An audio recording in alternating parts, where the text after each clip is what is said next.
մենք խոսում ենք, դա հետոյի մասին է։ Մենք հիմա պիտի հողի վրա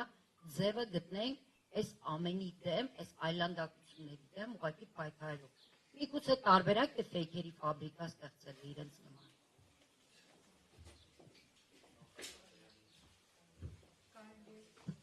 Շնորհակալություն, ես քանի որ նշվեց ռասիզմի եւ անհանդուրժողականության մասին, այդ կուզեի հիշեցնել, որ անցյալ տարի հոկտեմբերի վերջին 29-ին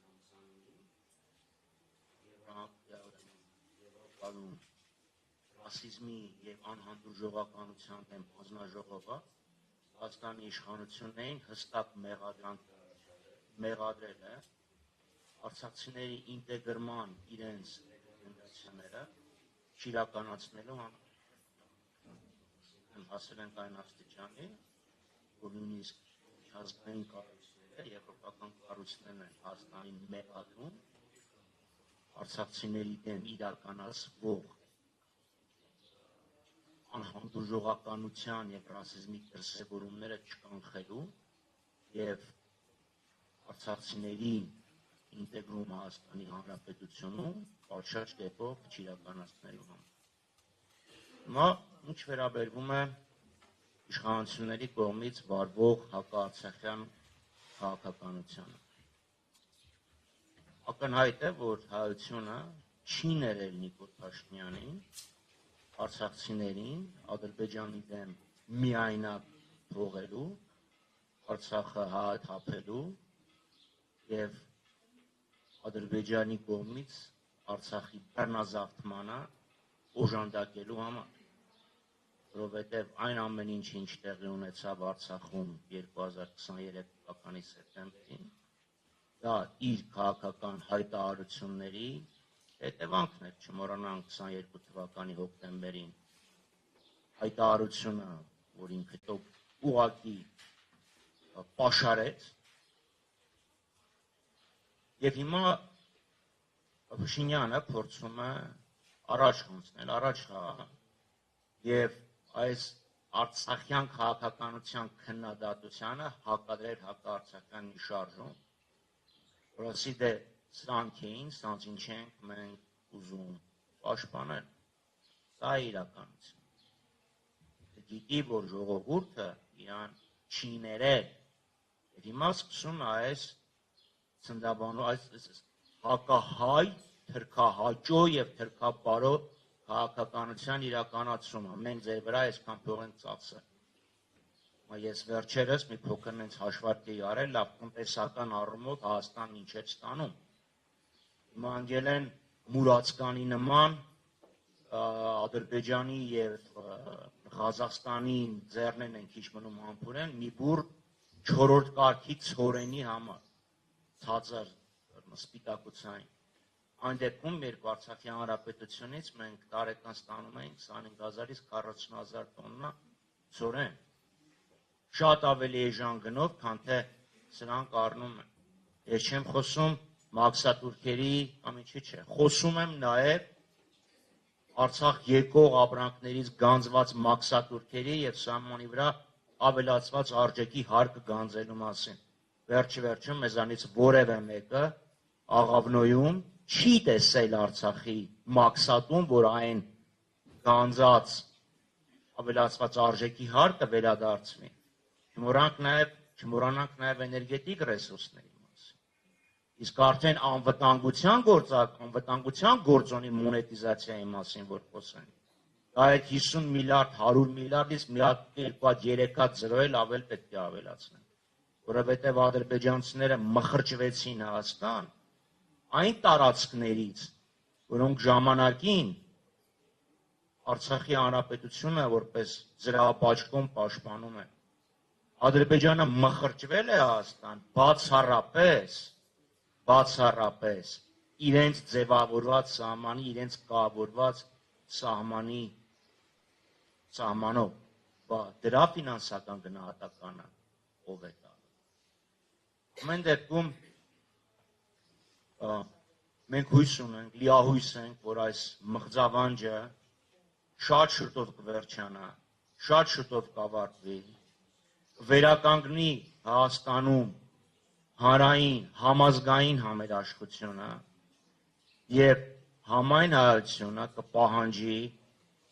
ապահովել Արցախի ժողովրդի վերադարձի առնվազն վերադարձի իրավունքը։ Հիմա ինչի Նիկոլ Փաշինյանը դա չի անում։ Եթե ինքը համաձայնվի, ընդունի, որ դա ցեղասպանության դրսևորում է, ինքը պատասխանատու է լինելու ցեղասպանությունը չկանխելու համար։ Եվ ստեղ Ալիևի եւ Փաշինյանի շահերը 100%-ով համընկնում են։ Ու պատահական չի, որ Ալիևը անթափույց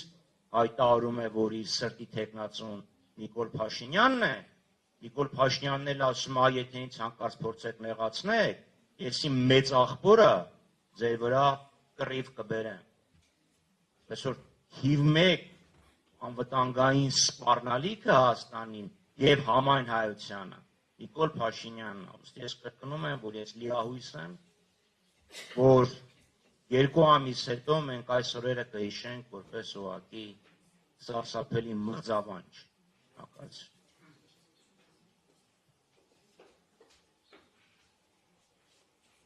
Ձեզ նախ շնորհավորում եմ հանրային խորհրդի համար, ստեղծման համար շատ լավ բան եք մտածել, արդյունավետ աշխատանքի մաղթում։ Ես ուզեի մի հատ պարոն Ստեփանյանի լրատվամիջոցների մեկնաբանությունը արտադրության խոսքեր կապված ավելացում անեի, որ լրատվամիջոցները ոչ միայն պետք է խնդրանք նկատի առնեն այդ արտադրության խոսքը ջնջելու համար, այլ նրանց պարտավորությունն է եւ այդ պարտավորությունը նաեւ Մարդու իրավունքների եվրոպական դատարանի վճռով է հաստատված Դելֆին ընդդեմ Էստոնիայի գործով, այդպես որ լրատվամիջոցներ ջնջեք մեկնաբանությունները, թե չկարող Մարդու իրավունքների եվրոպական դատարանում հանդիպեք պարոն Ստեփանյանին։ Եվ երկու հարց ունեմ, նախ մի հարցերիցս մեկը կրթական իրավունքի եւ կրթական իրավունքի ոտնահարման մասին է։ Մենք գիտենք, որ Անուշ Ստեփանյան ուսանողը Վրաստանի հանրային կապերի ինստիտուտից հրացրեցին, որտեղ Արցախի պետական համալսարաններ ավարտել, ստեղել, ուղարկել էին ստեղ, որ հաստատեն իր դիպլոմը, տենց էլ չարեցին, ու եթե տեղյակ եք ինչ իրավիճակում է, արդյոք էլի տենց խնդիրներ կան։ Մյուս հարցը, որ ակնհայտ է, որ շուտով մենք նաև ականատես ենք լինելու ընտրական իրավունքի ոտնահարմանը, հետաքրքիր է արդյոք այդ արկա դիտորդական առաքելություն իրականացնող կազմակերպություններին հետ համագործակցելու եք, օրինակ ասենք իրազեկ քաղաքացիների միավորումի կամ Transparency International-ի, որպեսզի նրանք անպայման արձանագրեն պոտենցիալ ապագայում սպասվող իրավախախտումների։ Շնորհակալություն։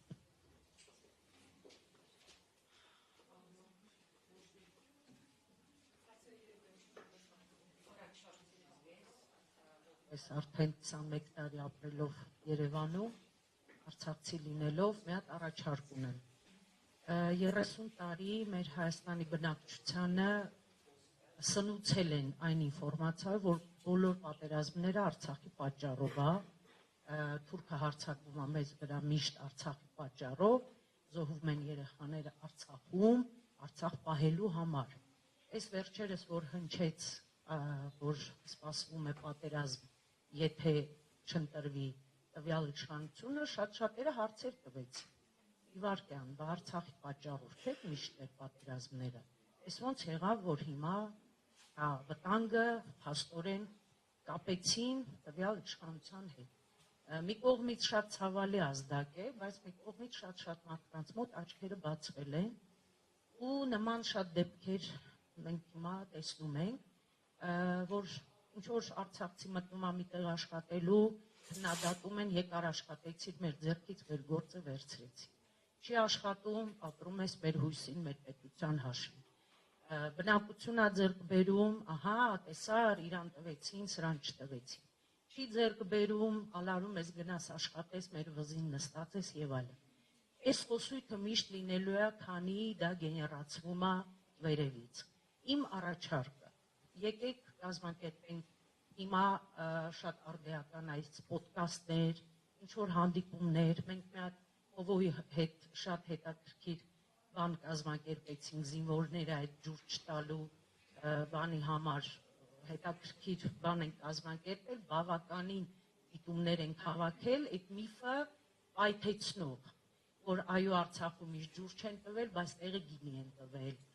Այո, ես իմ ընկերոջ հետ առաջին անգամ կռվել եմ, բայց հետո մտերիմ ընկերներ ենք դարձել։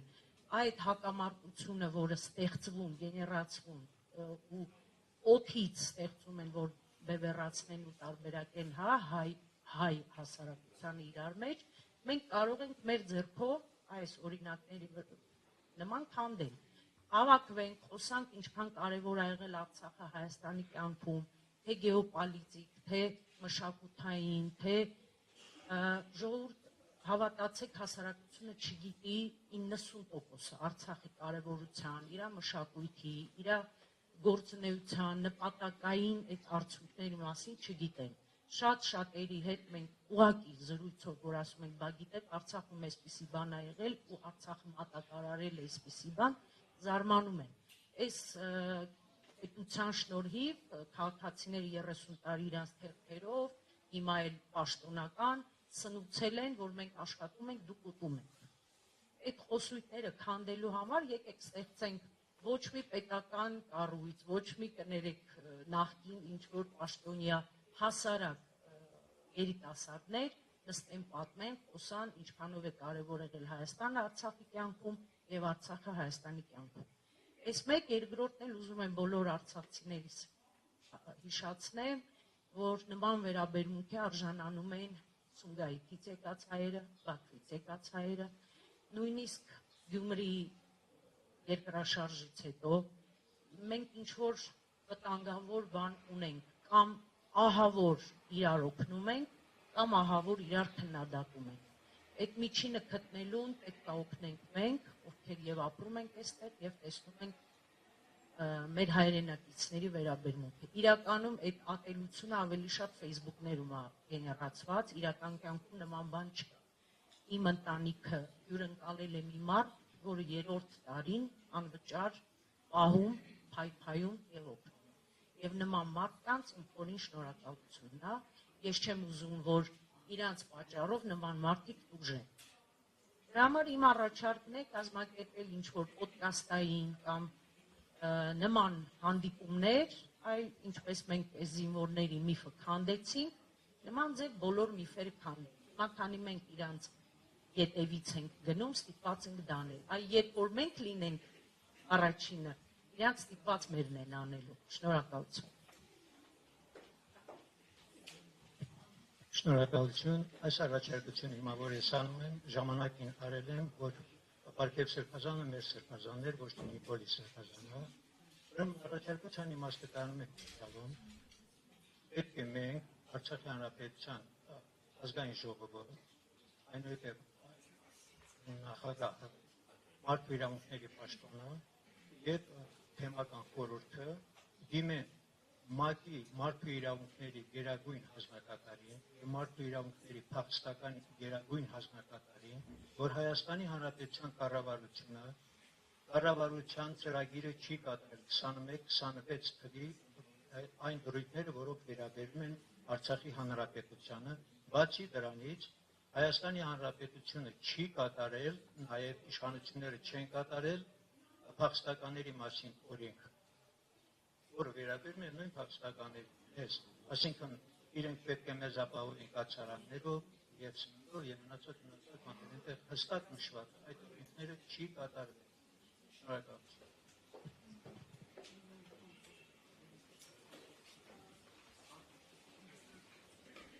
Շնորհակալ եմ եւ ողջունելի եմ Հանրային խորհրդի ստեղծումը, իհարկե ամեն ինչի մասին կարելի ասել խոսվեց, բայց նաև ի լրացում մեր հայրենակցու խոսքին, որ թիրախավորվում են ոչ միայն արցախցիները ընդհանրապես տարիների ընթացքում, այլ Բաքվից, Կիրովաբադից, ես լրացնելով կարող եմ ասել, եթե մենք մի փոքր հետ գնանք 48 թվականին, թիրախավորվել են նաև Հալեպից, Սիրիայից գաղթած այստեղ մեր հայրենակիցները, որը իհարկե ցավալի է, սա որևէ տեղ չտանող գործընթաց է, որովհետև այս պահին մանավանդ օդի ջրի պես պետք է մեր համախմբումը եւ լրացնելով Տիկին Ալավերդյանի խոսքը,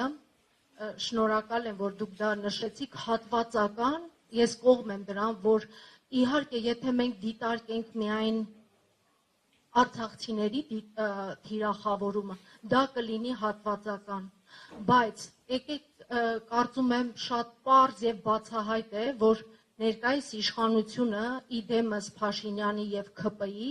հակահայկական քաղաքականություն է վարում եւ թրքամետները իհարկե չեն կարող հայի կողմը լինել։ Իհարկե կան խնդիրներ, հասկանալի է, որ արցախցի